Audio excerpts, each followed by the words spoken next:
بسم الله الرحمن الرحيم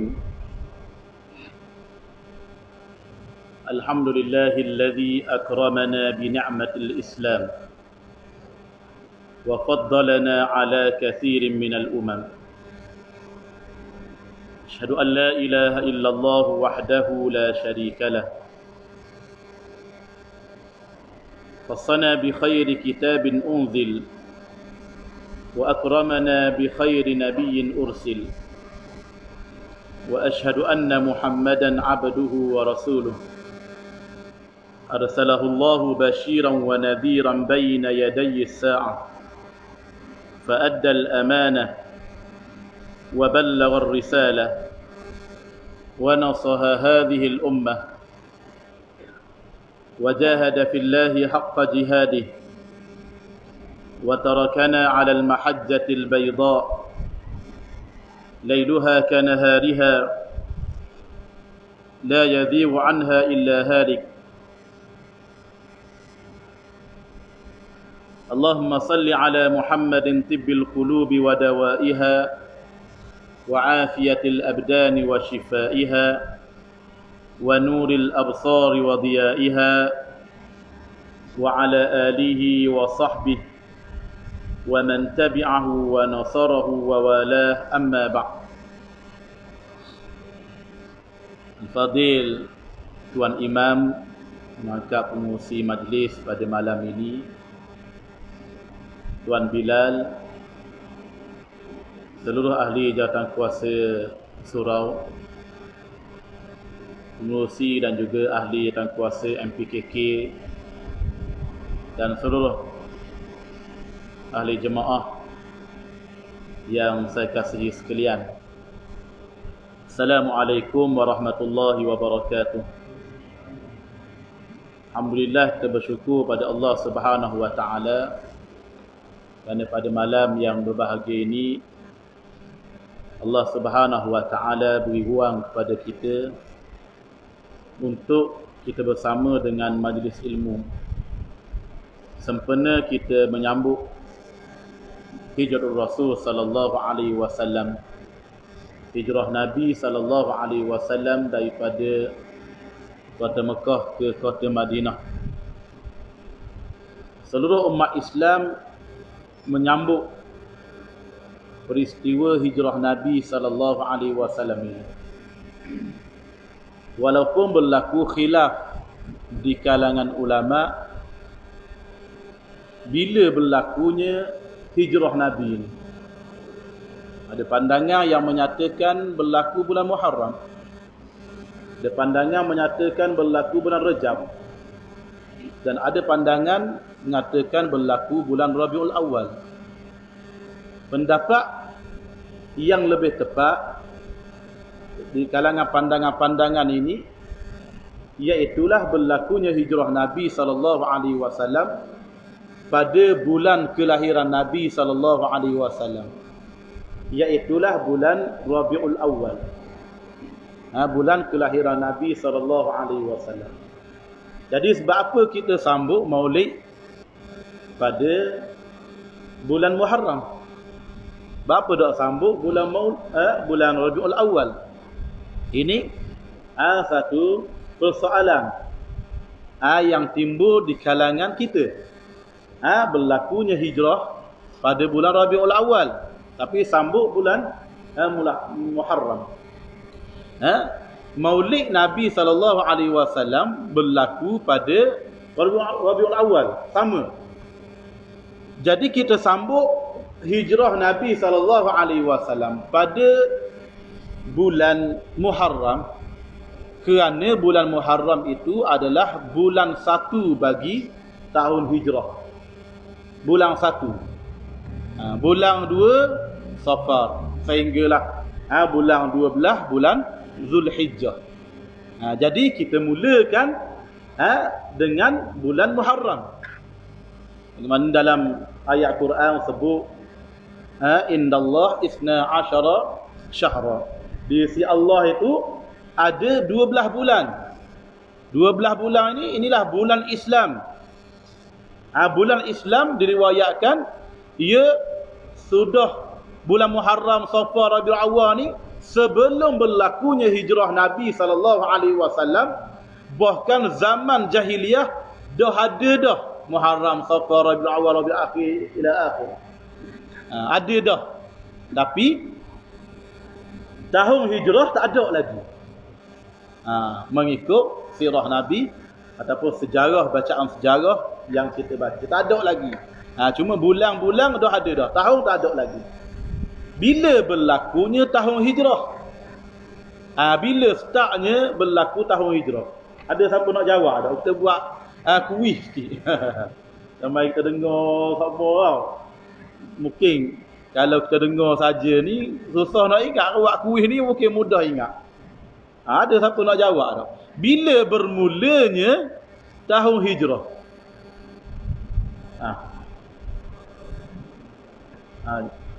Sila jawab. Dah kira lah siapa pun. Boleh belaka siapa jawab. Bila? 600 lebih. Dah bila berlaku? Peristiwa bila berlaku tu?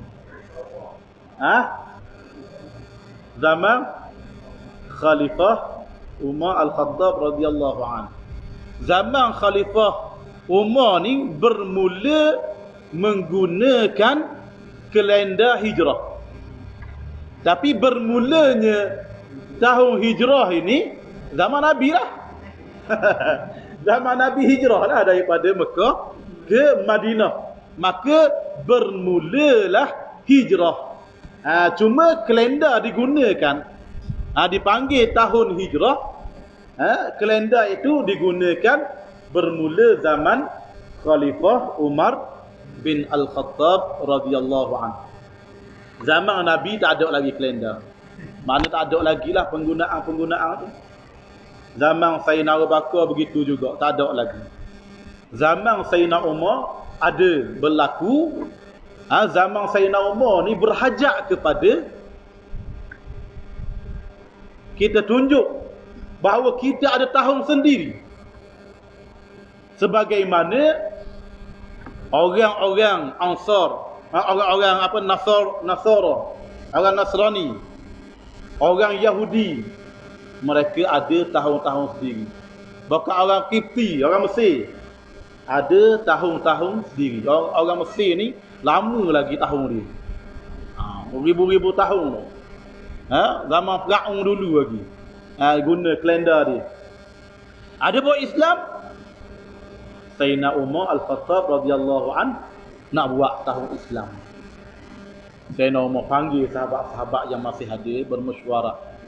Sayyidina Umar mesyuarat juga. Walaupun dia orang hebat dah, khalifah hebat. Mesyuarat juga, minta pandangan. Kita nak bermesyuarat dah. Ikutlah. Nak mesyuarat ke, tak mesyuarat ke? Ikut mu lah. Tak ambil mesyuarat dah malah. Panggil mesyuarat pun tak ambil. Nak apa? Nabi mesyuarat.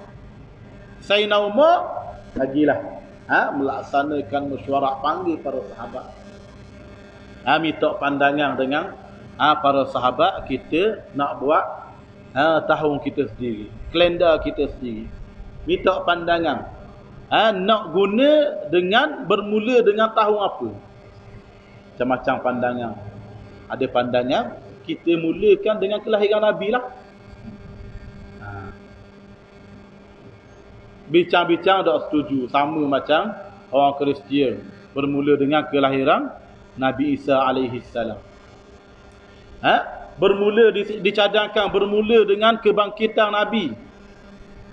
Tarikh kebangkitan Nabi sallallahu alaihi wasallam. Bincang-bincang tak terima. Akhir sekali pandangan hijrah Nabi sallallahu alaihi wasallam. Terima dengan hijrah. Bermula dengan hijrah digunakan kalender ni. Sebab apa? Para sahabat ridwanullah alaihim ajma'in menerima ataupun memilih hijrah Nabi sallallahu alaihi wasallam ini sebagai tahun Islam. Para ulama sebut kerana hijrah Nabi sallallahu alaihi wasallam ini adalah peristiwa yang sangat besar dalam sirah perjuangan Nabi sallallahu alaihi wasallam. Sebab apa? Peristiwa yang sangat besar. Kerana berlakunya penghijrahan Nabi sallallahu alaihi wasallam, maka bermulalah era kemenangan Islam. Bermulalah era Islam memerintah negara. Maka daripada ini para ulama buat banyak perbincangan di kalangan ulama berkenaan dengan hijrah Nabi sallallahu alaihi wasallam ini. Muslimin dan muslimat yang saya kasihi, itu tajuk kita pada malam. Main semangat lalu. Baru mukaddimah. Pasal duduk kakak lain ya diri. Ayo apa duduk atas kursi. Ni duduknya ni dekat kau semangat jadi. Dekat dengan orang. Ada khutbah pula ni. Muslimin dan muslimat yang saya kasihi, apabila datangnya bulan Muharram, umat Islam sambut peristiwa ini. Walaupun peristiwa ini tidak berlaku, sambutan ini tidak berlaku zaman Nabi sallallahu alaihi wasallam. Memang tak pernah disambut peristiwa hijrah Nabi sallallahu alaihi wasallam ini. Kita zaman mutaakhir sambut peristiwa hijrah Nabi sallallahu alaihi wasallam ini. Bukan banyak sebenarnya peristiwa-peristiwa yang kita sambut. Yang asalnya kita sambut ialah hari raya. Dua hari raya, Idul Fitri dan juga Idul Adha. Ini yang disambut zaman Nabi sallallahu alaihi wasallam, bahkan menjadi syariat. Kita menyambut hari raya Idul Adha dan juga hari raya Idul Fitri ini menjadi sunat, bahkan menjadi kewajipan. Dan sunat bukan sunat, ia wajib. Sunnah Nabi sallallahu alaihi wasallam kita sambut. Bahkan kita kena muliakan hari raya, dua hari raya ni. Tak boleh kita lebihkan dengan hari-hari yang lain. Kerana ini ada kebesaran, keagungan yang tersendiri dalam Islam. Adapun hari-hari lain yang kita sambut, kita muliakan juga. Walaupun tidak dibuat zaman Nabi sallallahu alaihi wasallam, dibuat zaman mutaakhir. Bagi setengah pandangan mengatakan adalah bid'ah. Biasa kita dengar tau. Bid'ah, sambut hijrah, bid'ah, sambut nisfu Sya'ban, bid'ah, sambut apa lagi? Bid'ah sebab tidak berlaku zaman Nabi sallallahu alaihi wasallam. Muslimin dan muslimat yang saya kasihi, perkara bid'ah ini dibincang panjang lebar oleh para ulama. Para ulama bincang panjang lebar berkenaan dengan bid'ah. Bahkan penakrifan bid'ah itu sendiri pun tidak berlaku persepakatan di kalangan para ulama. Takrif bid'ah itu, benda apa bid'ah itu sebenar. Sehingga ulama besar sendiri, iaitulah ulama yang bernama Al-Imam Syafi'i rahimahullah. Imam kita, imam mazhab kita pun mengatakan bid'ah ni dua. Bid'ah hasanah dan juga bid'ah sayyi'ah. Bid'ah yang baik dan juga bid'ah yang buruk. Bid'ah yang buruk ni bid'ah yang mana amalan yang bertentangan dengan Islam. Dia kata Islam, tapi sebenarnya bukan Islam itu. Bukan Islam tapi dikatakan Islam. Ini memang bid'ah yang buruk. Tapi di sana ada bid'ah yang baik. Bid'ah yang baik bagaimana berlaku zaman Sayyidina Umar Al-Khattab radhiyallahu anhu. Berkenaan dengan sembahyang tarawih. Zaman Nabi sembahyang tarawih 8 rakaat. Bahkan Nabi ajar para sahabat 3 malam je sembahyang secara berjemaah. Lepas tu Nabi tak keluar lagi ke surau ataupun ke masjid untuk sembahyang tarawih berjemaah. Nabi sembahyang di rumah. Ini sunnah sembahyang tarawih yang dibuat oleh Nabi SAW. Zaman Sayyidina Abu Bakar pun begitu juga. Zaman Sayyidina Umar, Sayyidina Umar kumpulkan para sahabat di masjid Nabi SAW. Sayyidina Umar lantik seorang sahabat untuk jadi imam. Ubay bin Ka'ab radhiyallahu anhu untuk jadi imam. Bahkan ditambah lagi sehingga 20 rakaat. 20 rakaat. Ini yang dibuat oleh Sayyidina Umar. Sayyidina Umar kata apa? Ni'mal bid'ah hadhihi. Sebaik-baik bid'ah. Hak ni lah. Sebaik-baik bid'ah. Ini yang ditunjukkan oleh Sayyidina Umar Al-Khattab radhiyallahu anhu. Daripada itu, ulama kata, terutamanya Imam Syafi'i kata, ada dua. Bid'ah hasanah dan juga bid'ah sayyi'ah. Ada pun amalan-amalan yang kita buat ni. Kita sambut hijrah Nabi, sambut maulud. Ada setengah sambut maulud, masya-Allah, mengagungkan Nabi SAW. Tapi ada orang sambut maulud keterlaluan mengagungkan Nabi, dalam mengagungkan Nabi letak Nabi macam Tuhan pula. Ada jenis gitu. Orang ni memang bid'ah. Jelas bid'ah. Sebab Nabi ni bukan Tuhan. Tapi ada setengah puak mengaku dia Islam, tapi ada siapa tahap begitu. Ini memang confirm bid'ah. Meletakkan Nabi tahap Tuhan. Tidak. Ini tidak boleh. Ada pun amalan-amalan yang kita lakukan begini, memanglah asalnya amalan ataupun ibadat, al-aslu fil ibadat at-tahrim. Asal pada ibadat ni haram hukum. Maknanya kita tak boleh buat sewenang-wenangnya ibadah ni, melainkan ada dalil. Melainkan ada dalil, barulah kita boleh buat ibadat. Macam sembahyang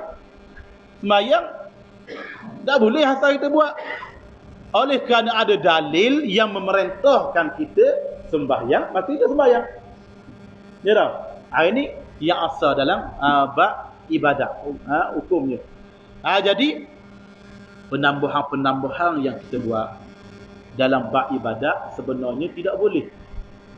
Tak boleh kita tambah-tambah dalam bab ibadat. Contoh malam ni, semangat-angat kita dengar kuliah. Malam ni kita sembahyang isyak 8 rakaat saja. 8 rakaat. Sebab semangat malam ni ikut sunnah Nabi SAW. Melampau kan. Ini bukan ikut sunnah ni, apa panggil bid'ah. Pada tambah apa? Sembahyang isyak kepada 8 rakaat ni dah kena. Adapun berkenaan ke sambut hijrah Nabi ni dibuat oleh para ulama. Bahkan tujuan-tujuannya baik.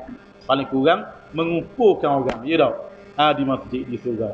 Mungkin sebelum ni tak boleh siapa ramai gini, kemungkinan wallahu a'lam lah. Senior rajin-rajin mari sejik, mari surau, wallahu a'lam lah. Kalau duduk kampung kita juga, tanya kuliah barulah ramai. Kalau tak ada, Allah 2-3 orang je. Tu imam nak akad takbir pun tak semangat, Allahu Akbar. Tak semangat dah, orang tak ada. Tapi kena ingat, malaikat ada belakang, bayang belakang kita. Yang serangan kita pergi surau, tak ada orang seorang. Kita bang, bagari Allahu Akbar, Allahu Akbar. Lepas bang tak ada mari juga, akad takbir seorang lah. Niat imam ke malaikat.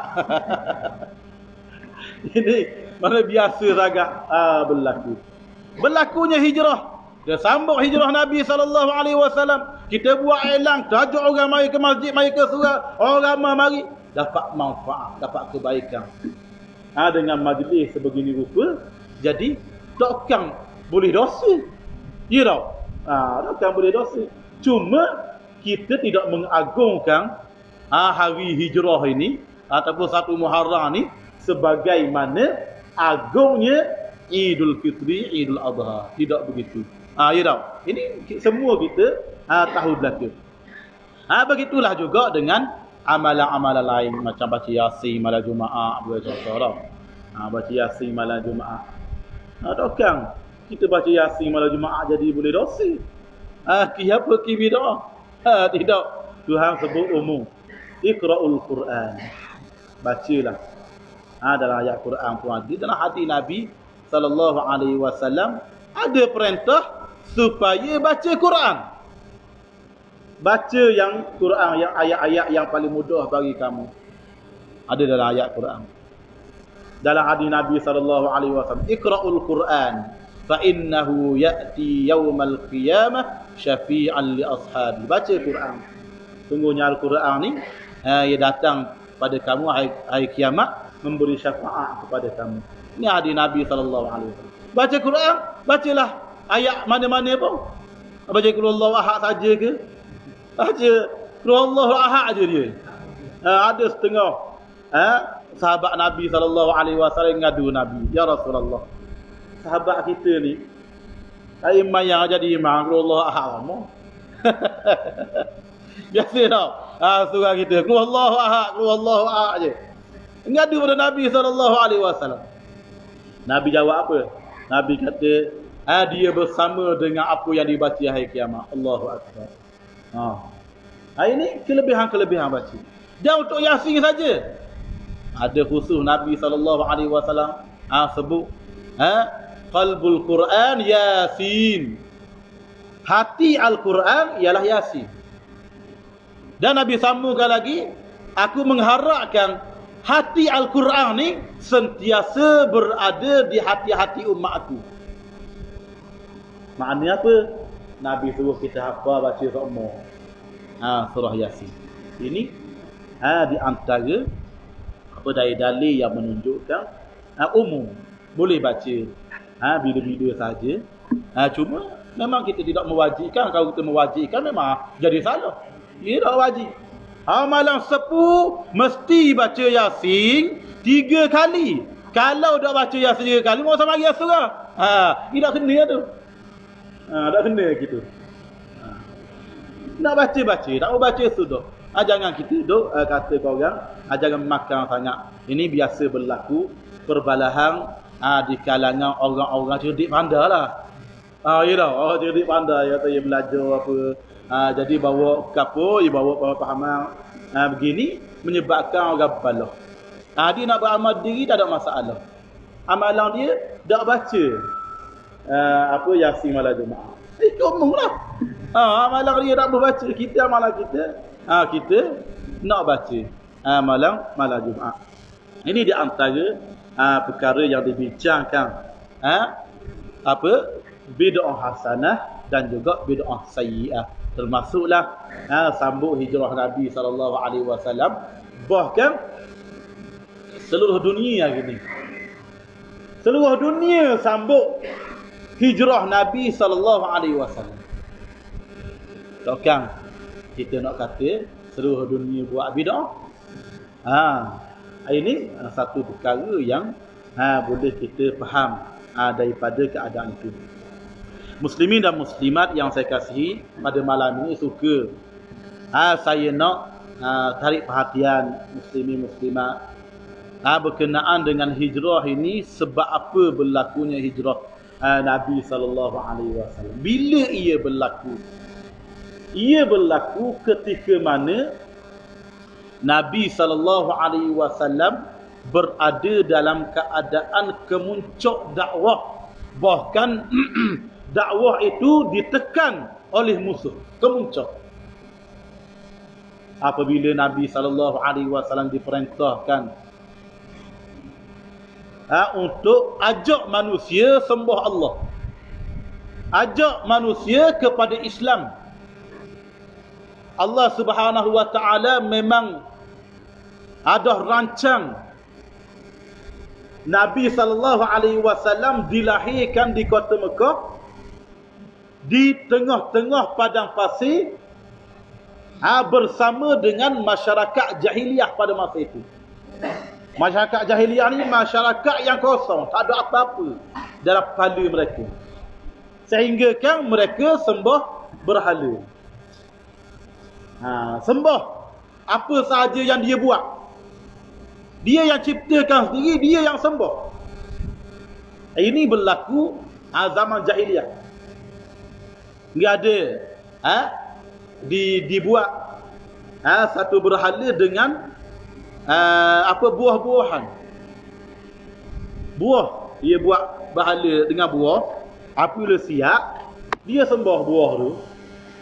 Lepas dia sembah, dia lapar, dia makan buah tu.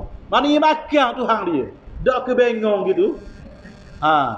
Ini zaman jahiliah. Kosong, tak ada apa. Sehingga berlaku begitu.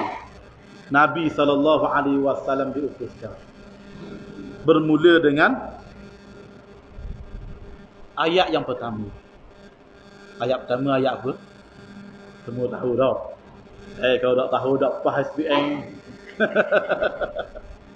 Semua tahu dah. Surah Iqra. Ayat pertama. Turun ayat Iqra. Surah Iqra ni menunjukkan, ulama kata menunjukkan bahawa Muhammad itu dilantik menjadi Nabi. Tak Rasul lagi, Nabi baru. Sehinggalah berlaku turun ayat yang kedua. Ya ayyuhal muddathir kum fa'anzir. Wahai orang yang sedang berselimut, bangun, beri peringatan. Kerjamu bukan duduk dalam selimut. Bangun, beri peringatan. Beri peringatan itulah para ulama kata menunjukkan bahawa Muhammad ini dilantik menjadi Rasul. Maka di sana ada beza di antara Nabi dan juga Rasul. Nabi ni dia umum. Nabi ni semata-mata dia dapat wahyu daripada Allah. Nabi asal kata an-naba. An-naba makna cerita. Nabiyun yang dapat cerita, yang dapat berita. Daripada mana? Daripada Allah Subhanahu wa taala. Adapun Rasul, dia dapat berita daripada Allah, dapat cerita daripada Allah, dapat wahyu daripada Allah. Dalam masa yang sama diwajibkan supaya menyampaikan, supaya ajak orang ikut. Ini Rasul. Jadi para ulama kata bukan semua Nabi ini Rasul, tapi semua Rasul adalah Nabi. Semua Rasul adalah Nabi. Tapi Nabi-Nabi ni bukan mestinya Rasul. Ada hak Nabi saja, tidak Rasul. Macam hak kita baca surah Al-Kahf. Kisah Nabi Khidir. Surah Nabi Khidir. Nabi Khidir. Kita orang Melayu ni panggil Khaidir. Ya dah.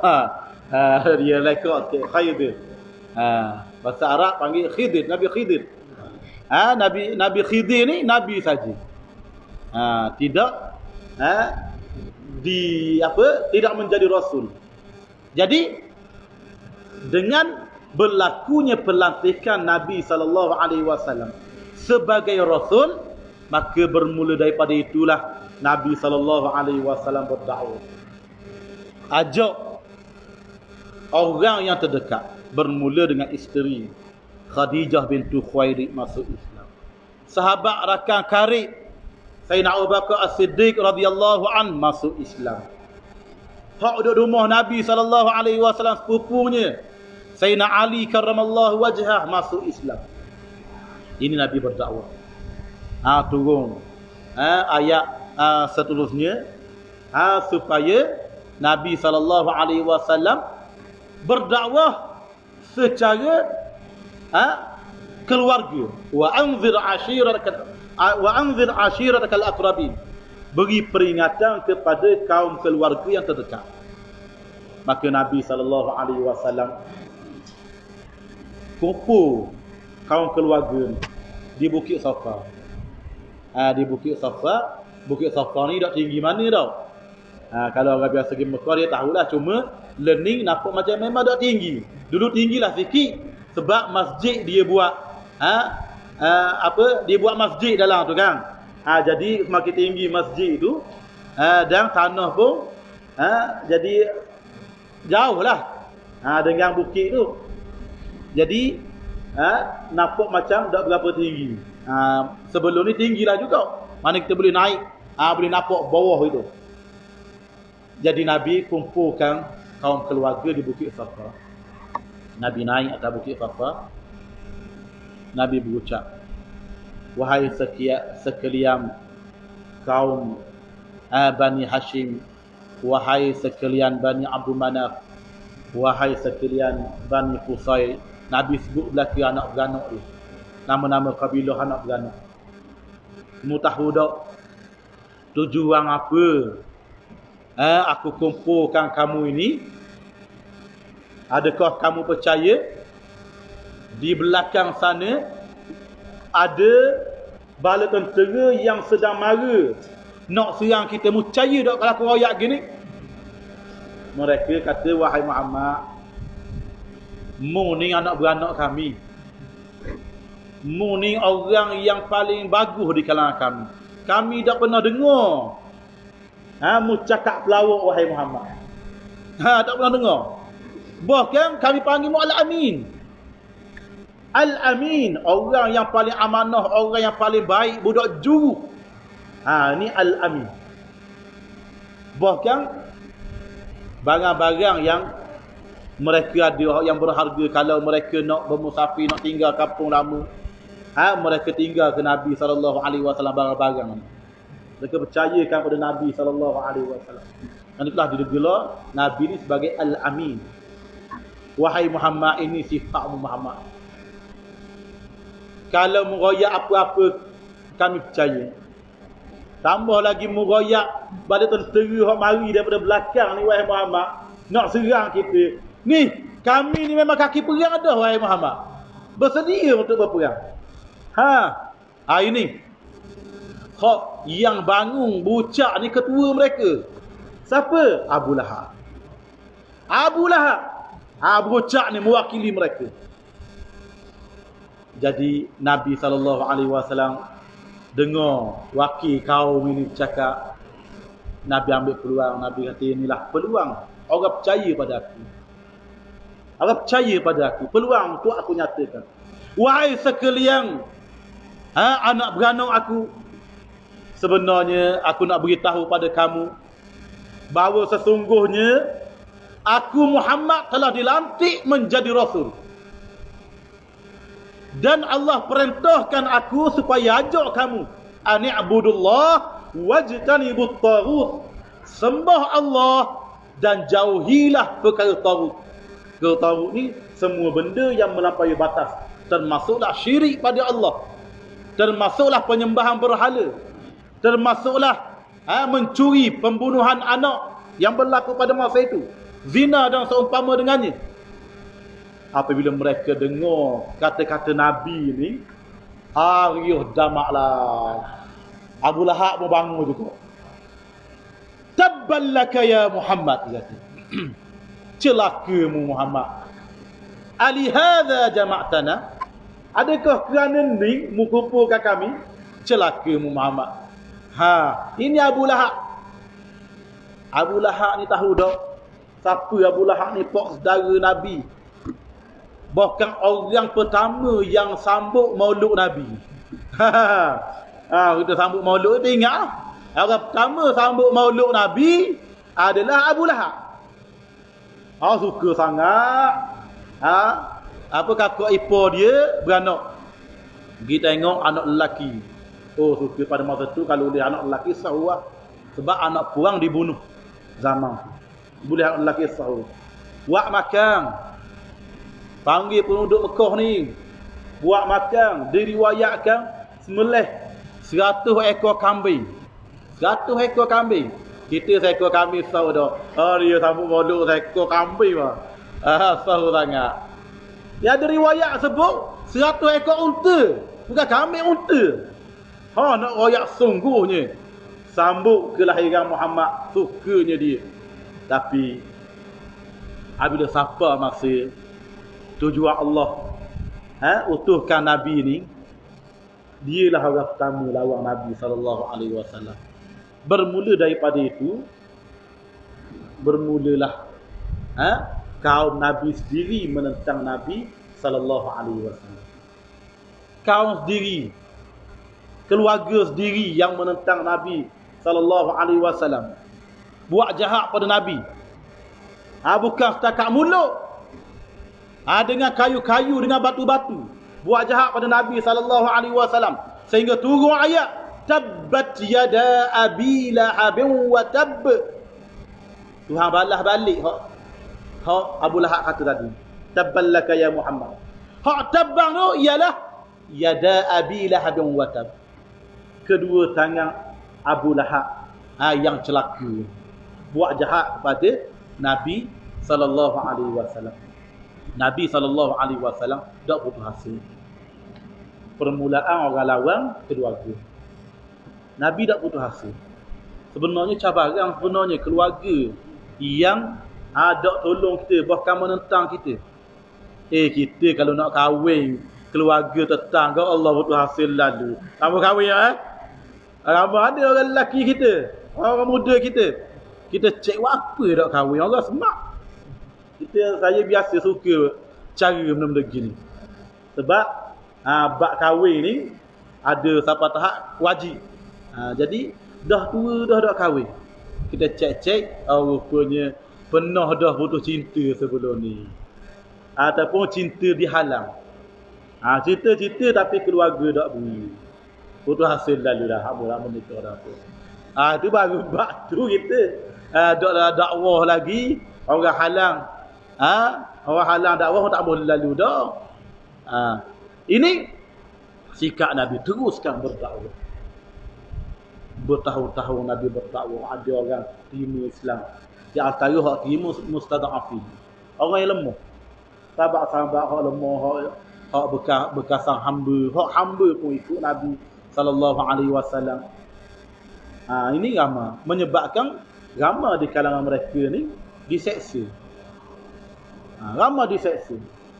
Menyebabkan Nabi SAW minta para sahabat supaya berhijrah. Untuk menyelamatkan akidah ini, Nabi suruh berhijrah. Berlakulah hijrah pertama. Saya nak tanya sahabat-sahabat, hijrah pertama berlaku ke mana? Hijrah ni berlaku 3 kali. Ni nak dengar jawapan tak boleh sambung kuliah kalau tak ada orang jawab. Hijrah pertama ke mana? Ke Taif, tak tepat. Ke Habsyah. Alhamdulillah. Boleh sambung kuliah. Hijrah pertama ke Habsyah. Kerana Habsyah ni kerajaan dia baik. Bukan kerajaan Islam, kerajaan Kristian. Tapi kerajaan Kristian yang mengikut kitab asal dia. Dia baik. Jadi umat Islam boleh berlindung di bawah kerajaan Habsyah. Tapi keadaan masih ada lagi. Berlaku umat Islam yang masih belum berhijrah ni, mereka diseksa. Sehingga ada sampai tahap dibunuh. Yang antaranya keluarga Yasir. Dibunuh, disola. Sumayyah, orang yang pertama syahid dalam Islam. Disola daripada punggung tembus kepala. Ini para sahabat-sahabiah. Mati Sumayyah. Syahidah pertama. Orang syahid dalam Islam yang pertama, orang puang. Bukan orang lelaki, orang puang. Selepas tu barulah suaminya, Yasir. Syahid, gugur syahid. Kerana disola sama juga. Ammar, anaknya. Ammar bin Yasir. Terpaksa melafazkan kalimah kufur. Kerana tak tahan. Terpaksa. Apabila terpaksa melafazkan kalimah kufur, dilepaskan. Ammar lari pergi cari Rasulullah. Dicari Rasulullah. Beritahu pada Rasulullah, habis dah aku, binasa dah aku. Nabi tanya sebab apa binasa? Ya Rasulullah, aku telah melafazkan kalimah kufur. Aku menghinamu wahai Rasulullah. Dalam keadaan aku dipaksa. Kalau tak aku dibunuh. Ibu ayah telah dibunuh. Turun ayat daripada langit. Mengampunkan ataupun memaafkan Yasir. Illa man ukriha wa qalbuhu mutmainnun bil iman. Malaikat orang yang dipaksa dalam keadaan hati dia penuh dengan iman. Dia dipaksa. Bukan sengaja dipaksa, tapi dalam hati dia penuh dengan iman. Nabi senyum kepada Ammar. Ya Ammar, Nabi kata kalau berlaku lagi buat lagi, tak ada masalah. Kerana dipaksa. Isbiru ala Yasir fa inna mau'idakumul jannah. Sabarlah wahai keluarga Yasir, Nabi kata, sesungguhnya untuk kamu semua adalah syurga. Allahu Akbar. Ini kisah berlaku pada para sahabat. Ramai di kalangan mereka diseksa, menyebabkan berlaku hijrah sekali lagi. Nabi minta hijrah sekali lagi. Hijrah kali kedua ni ke mana? Soalan. Hijrah kali yang kedua ke mana? Taib. Tak tepat juga. Ke mana? Hak ni kalau siapa boleh jawab, saya bagi hadiah. Hadiah dalam poket ni ya. Jawab. Sebelum ni jawab banyak dah. Tidak jawab, nak bagi hadiah ni. Hijrah yang kedua ke mana? Satu. Teka je kau kena ke? Dua. Ke Habsyah juga. Sungguh, apa ke Habsyah? Okey, betul ke Habsyah juga kali yang kedua. Mari sini nak bagi hadiah. Mari. Mari depan.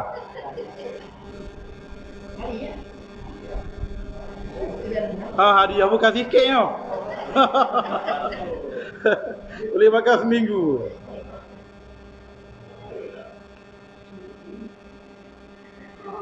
Okey, nak ambil gambar. Nak ambil gambar.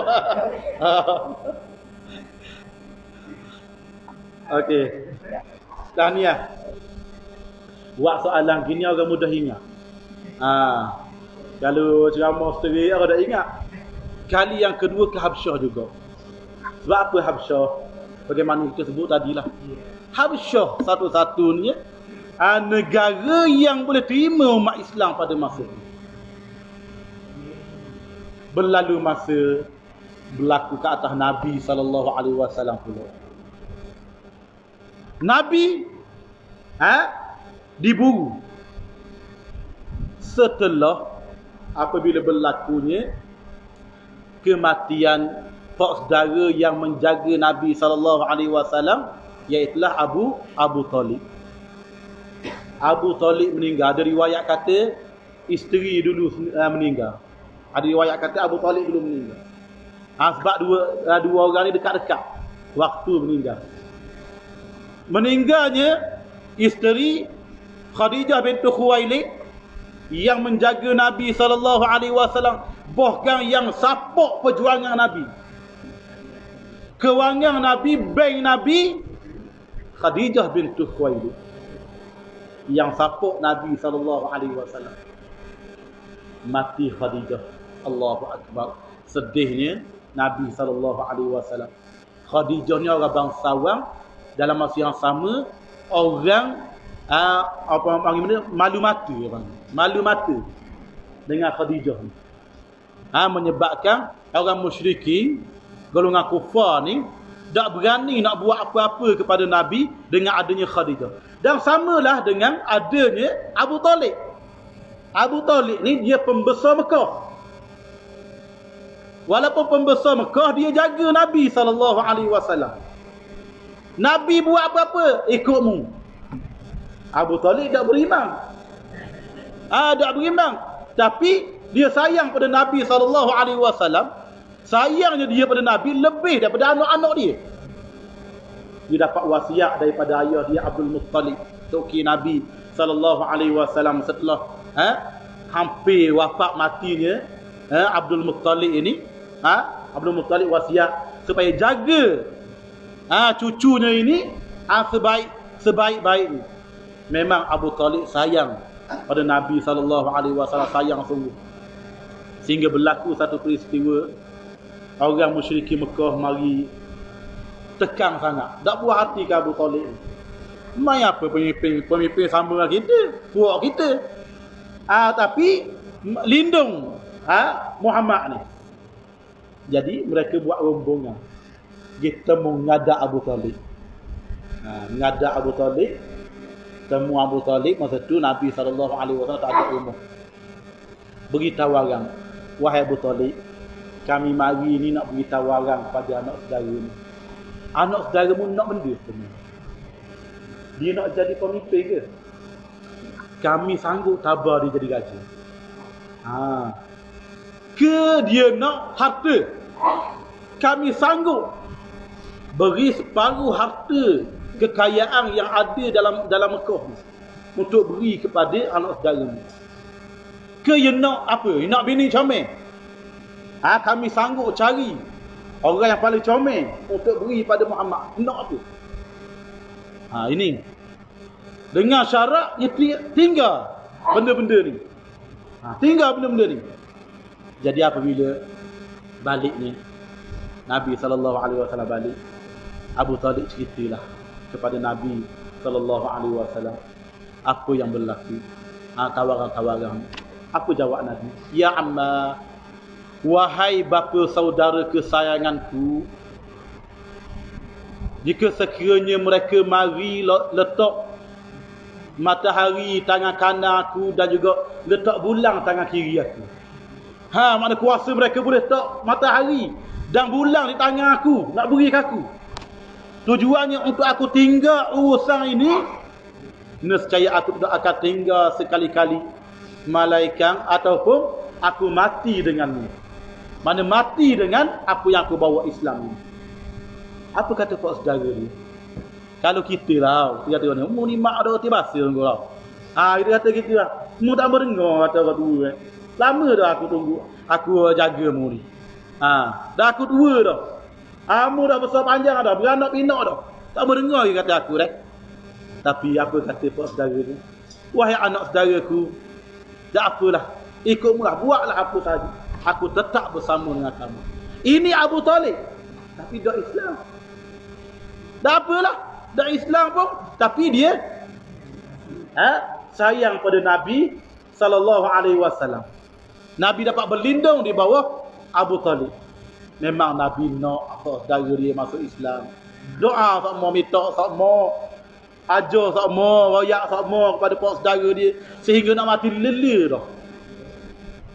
Ya amma, kul la ilaha illallah.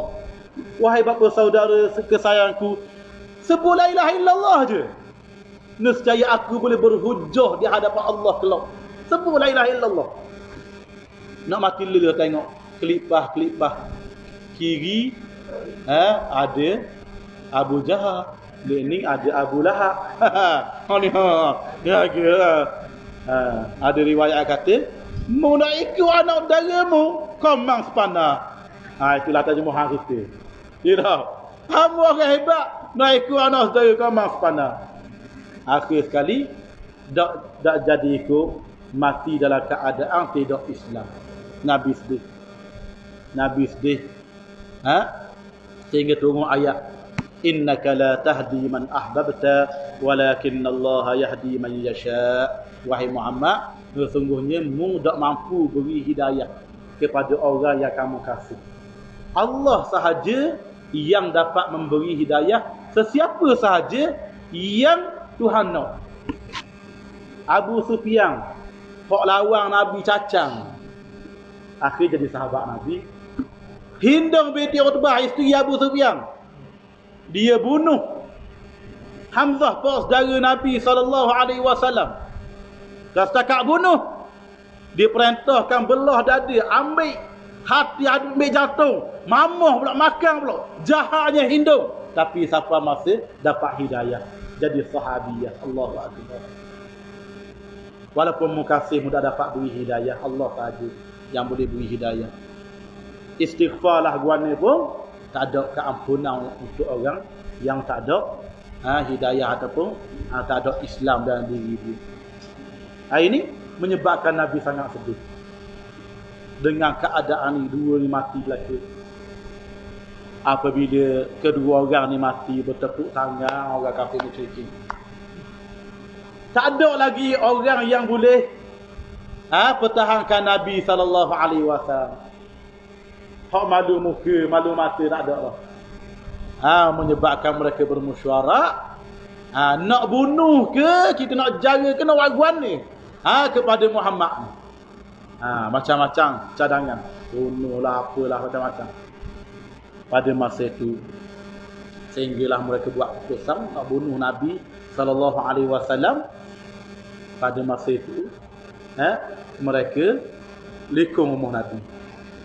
Maka daripada itulah Nabi sallallahu alaihi wasallam keluar. Ada riwayat kata sebelum itu lagi berlaku Nabi lari dulu. Lari ni untuk menyelamatkan diri dan juga menyelamatkan akidah para sahabat. Nabi sallallahu alaihi wasallam perintah supaya bersiap sedia. Ada riwayat kata sebelum tu lagi Nabi keluar daripada Mekah sekejap pergi ke bumi Taif pada masa tu. Sebab orang nak cari Nabi, nak bunuh Nabi, orang hambak Nabi. Lari ke bumi Taif. Ingat ke orang Taif ni terima Islam? Rupanya orang Taif ni lebih jahat lagi. Dia terima Nabi dengan batu-batu, dengan kayu-kayu. Rupah anak-anak. Rupah kanak-kanak je. Hambak Nabi, nak hinakan Nabi sallallahu alaihi wasallam. Ditapukar Nabi lagi. Balik semula ke Mekah, duduk di sempadan. Pada masa itu Nabi mengadu, Allahumma inni ashku ilaika dha'fa quwwati wa qillata hilati wa hawali ila man takiluni ila ba'idin yatajahhamuni aw ila aduwwin mallaqtahu amri illam yakum bika ghadabun alayya fala ubali atau kama qala Rasulullah sallallahu alaihi wasallam. Nabi kata, wahai Tuhanku, aku mengadu pada kamu bahawa dhaifnya aku ni, tak ada hemah aku, tak ada tempat dah aku nak mengadu ni malaikat kepadamu. Wahai Tuhanku, wahai Tuhanku, kepada siapa mu nak elok aku ni? Adakah mu nak elok aku pada musuh, yang musuh boleh menguasai aku, ataupun mu nak elok aku pada orang jauh yang boleh jaga aku? Wahai Tuhanku, wahai Tuhanku, jika sekiranya apa yang aku buat ni mu dak murka, nescaya aku tidak peduli apa yang berlaku. Allahu akbar. Ini rayuan Nabi sallallahu alaihi wasallam kepada Tuhan Rabbul Jalil. Tuhan dengar aduan Nabi sallallahu alaihi wasallam ni, dengar Tuhan utus malaikat. Malaikat Jibril turun bertemu dengan Nabi sallallahu alaihi wasallam. Wahai Muhammad, aku ni malaikat Jibril, utusan Allah. Mari bertemu denganmu ni, nak beri tawaran pada kamu, wahai Muhammad. Setuju tak kalau aku angkat dua ti bukit yang ada di antara bumi Taif ni, angkat, hempakkan ke atas mereka, biar mati belaka. Setuju tak wahai Muhammad? Ini tawaran. Aku Nabi jawab, wahai Jibril, bukan itu yang aku inginkan. Yang aku inginkan supaya mereka terima dakwah aku, ataupun sekurang-kurangnya zuriat keturunan mereka yang terima dakwah aku. Mereka tak terima lagi masa ni, tak apalah, akan datang zuriat keturunan mereka terima dakwah aku. Ini yang aku harapkan, wahai Jibril. Allahu akbar. Ini sikap Nabi sallallahu alaihi wasallam. Kalau kita pada masa ni dah molek ila luar, orang mari tolong kita nak mapuh belaka. Dah molek dah molek lah. Setuju sangatlah. Hak ni yang kita nak tapi Nabi tak begitu. Mengharapkan mereka masuk Islam. Allahumma hdi qaumi fa innahum la ya'lamun. Nabi baca doa, ya Allah, ya Tuhanku, berilah petunjuk pada kaum aku, sesungguhnya mereka tidak mengetahui. Mereka tak tahu. Akih itulah mereka lawan aku. Ada riwayat sebut memang dia sungguh orang Taif ni dia terima Islam selepas Nabi SAW berhijrah ke Madinah. Mereka pergi ke Madinah, berhijrah juga. Mereka terima Islam. Bahkan yang menarik lagi, ketika mana Nabi wafat, kebanyakan negara luar selain Mekah, Madinah ni, kebanyakannya mereka murtad, kembali kepada agama asal dia. Ini bagaimana kita sirah sebut. Tapi orang Taif ni tak murtad. Ini kehebatan kita tengok. Sangat menarik. Jadi dengan keadaan ini, Nabi SAW nak pergi mana, terpaksa kena masuk ke Mekah balik. Masuk Mekah. Cerita panjang. Berlaku Isra' Mi'raj selepas tu. Untuk menghiburkan hati Nabi. Tengok apa sedih. Sedih. Dua orang mati yang menjaga Nabi SAW. Kalau ada orang nak bunuh Nabi SAW. Nabi dia angkat ke langit, berlaku Isra' Mi'raj untuk menghiburkan Nabi, menunjukkan apa yang berlaku di dunia dan juga di akhirat akhirat.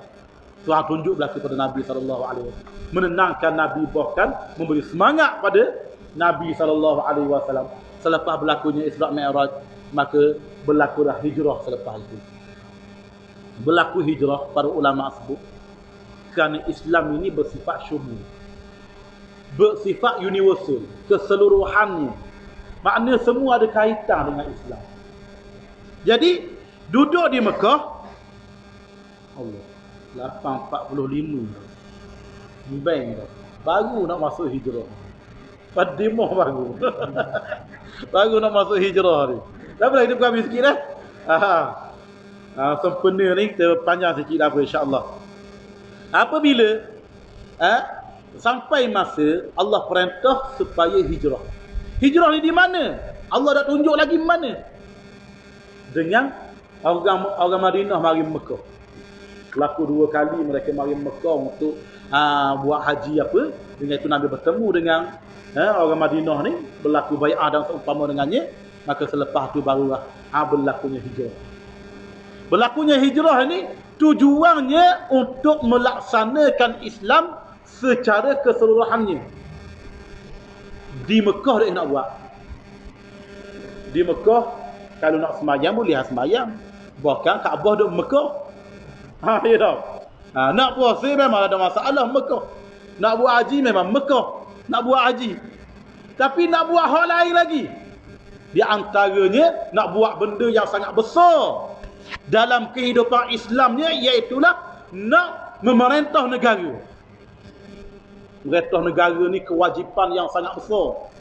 Bahkan itulah kejadian tujuan Allah Subhanahu wa taala jadikan manusia. Wa iz qala rabbuka lil malaikati inni ja'ilun fil ardi khalifah. Tuhan sebut kepada malaikat, apabila nak buat manusia ni, Tuhan kata, aku nak buat satu makhluk di atas muka bumi ni untuk jadi khalifah. Untuk khalifah ni untuk memimpin dunia. Di ini tujuan yang sangat besar, maka mesti kena hijrah. Nabi berhijrah ke Madinah. Apabila duduk di Madinah barulah boleh laksana Islam secara keseluruhan. Sebab dah ada negara dah. Nak buat apa? Boleh berlaku pada masa itu.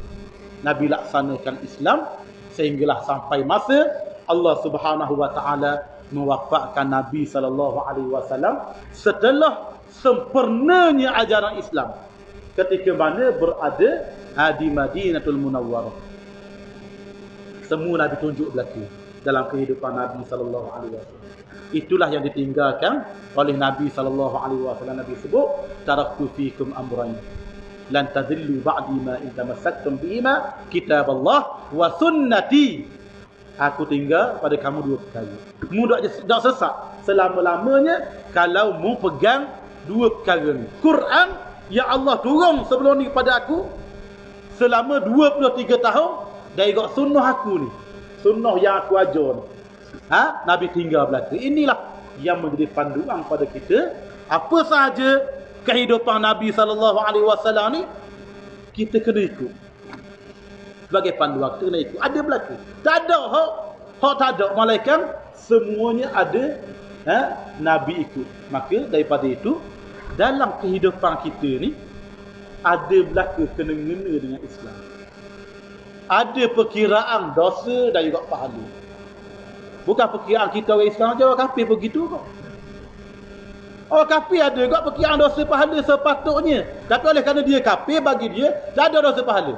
Tapi hakikatnya dia si Allah, Allah kira tak? Kira. Mazhab kita ahli sunnah wal jamaah mengatakan bahawa orang kafir tu setiap kali sampainya ke farduan, hak yang kita buat ni, orang kafir boleh dosa sama. Kalau dia buat pun dosa. Sebab dia kafir. Ini malangnya kekufuran. Kita orang Islam ni Allahu Akbar nikmatnya. Kita buat pun boleh pahala. Kita tinggal perintah, kita berdosa. Dan kita tinggal larangan, kita dapat pahala. Ini kita orang yang ikut sunnah Nabi sallallahu alaihi wasallam. Jadi bergembiralah kita bersama dengan sunnah Nabi sallallahu alaihi wasallam. Tujuan kita sambung hijrah Nabi bagaimana para ulama sebut untuk mengingatkan balik perjuangan Nabi, kefarduan ataupun kewajipan yang sebenar ada pada diri kita ni, benda yang perlu kita buat hidup atas dunia ni. Adakah cukup mari surah? Mari surah seminggu sekali. Padang cukup. Padang tidak. Bagaimana tersebut tadi? Kerja Nabi ini laksanakan Islam secara keseluruhan. Tak ada negara kena laksanakan. Buat ada, pastikan ada negara Islam. Orang dulu dia buat kerja. Kita tengok orang daripada Yaman berlayar mari ke negara kita tau. Sungguhnya mereka bawa Islam ni. Bawa Islam mari berlayar. Siapa negara kita bertemu dengan raja, tunjuk Islam yang sebenar. Sehinggalah Islam tu siapa kita hari ni. Hasil daripada kesungguhan mereka, kita dapat menikmati Islam hari ni. Kalaulah orang dulu sifat dia macam kita tau. Dakwah kita ada serah je. Kira macam kita ustaz. Main ngajar serah je mudah. Orang ada balik. Ada apa-apa. Itu je. Ada ke kita pergi dakwah sehingga kita berlayar? Beribu-ribu kilometer berdakwah. Jarang ada tapi tak ramai gitu. Dalam 1000 ada seorang tau. Berdakwah gitu. Kita ada dakwah senior sepadang, tak padang lagi. Setiap orang wajib berdakwah. Hukum dia man qala la ilaha illallah fahuwa da'in ila Allah. Barang siapa yang berkata la ilaha illallah, makna siapa-siapa saja Islam, dalam masa yang sama dia penyeru ke jalan Allah. Dia pendakwah. Jadi semua orang wajib berdakwah. Dan berdakwah ni bukan mesti dengan ceramah, bukan mesti dengan kuliah, mengajar apa. Ada dakwah dengan keadaan, dengan suasana, dengan tunjuk perangai kita. Tunjuk sikap. Tunjuk sikap baik je. Jangan tu. Kita tengok sebelum ni kisah menteri dia. Riuh sebelum ni menteri. Dok kuarantin apa riuh. Hari ni ada jawapan. Tunjuk perangai baik. Kira tunjuk perangai baik. Hari ni ada jawapan. Jawapan minta maaf. Dan juga semua allowance gaji dia sepanjang tempoh PKP sebelum ni sumbang ke kerajaan balik. Ini contoh. Cukup dengan contoh. Bahkan ada ulama kata lisanul hal afsahu min lisanil kalam. Lidah keadaan lebih fasih berbanding dengan lidah percakapan. Makna suasana, perangai kita tunjuk, ini lebih fasih. Makna lebih fasih ni lebih orang terikut, lebih orang suka berbanding dengan ceramah, dengan cakap. Cakap ni mungkin boleh belaka. Saya cakap apa baik, mau cakap, tapi perbuatan kita wallahu a'lam, orang tak tahu. Ini hakikatnya. Jadi daripada itulah paling kurang kita boleh ambil iktibar dengan kita dengar sedikit tazkirah pada malam ini. Kita sedar bahawa di sana ada tanggungjawab besar kita dalam kehidupan kita ni untuk pastikan Islam ini sentiasa berada di atas bagaimana dibuat oleh Nabi sallallahu alaihi wasallam. Muslimin dan muslimat yang saya kasih, minta maaf banyak-banyak kerana ambil masa yang terlalu lama pada malam ini. Apa yang baik datang daripada Allah Subhanahu Wa Taala, apa yang kurang daripada lemah datang daripada diri saya sendiri. Minta maaf banyak-banyak. Aku qauli hadza wa astaghfirullahal azim li wa lakum. Wassalamualaikum warahmatullahi wabarakatuh.